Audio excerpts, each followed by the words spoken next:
ആക്ഷേപങ്ങൾ വരുന്നുണ്ട്. ചട്ടം ലംഘിച്ചാണ് പല വകുപ്പുകളും ഇടപെട്ടത്, സുരക്ഷാ സംവിധാനങ്ങൾക്ക് വേണ്ടത്ര ഉണ്ടായിരുന്നില്ല എന്നുള്ളതാണ്. തീർച്ചയായും അത് ഗൗരവമായിട്ട് പരിശോധിക്കേണ്ട കാര്യമാണ്. നമ്മൾ ഏത് പൊതുപരിപാടികളായാലും, അത് സ്വകാര്യ പരിപാടിയായാലും സർക്കാർ പരിപാടിയായാലും ഏത് തരത്തിലുള്ള പരിപാടിയായാലും, ഇതിൽ നിന്ന് നമുക്ക് കിട്ടുന്ന അനുഭവപാഠം സുരക്ഷാ പരിശോധന കൃത്യമായി നടക്കണം എന്നുള്ളതാണ്.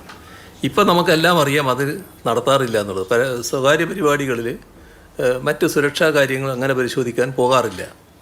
പക്ഷേ സ്വകാര്യ പരിപാടികളിലും ഇതുപോലുള്ള ആളുകളാണ് പങ്കെടുക്കുന്നത്. അവിടെ പങ്കെടുത്ത മന്ത്രിയുണ്ട്, MLA ഉണ്ട്, മറ്റാൾക്കാരുണ്ട്.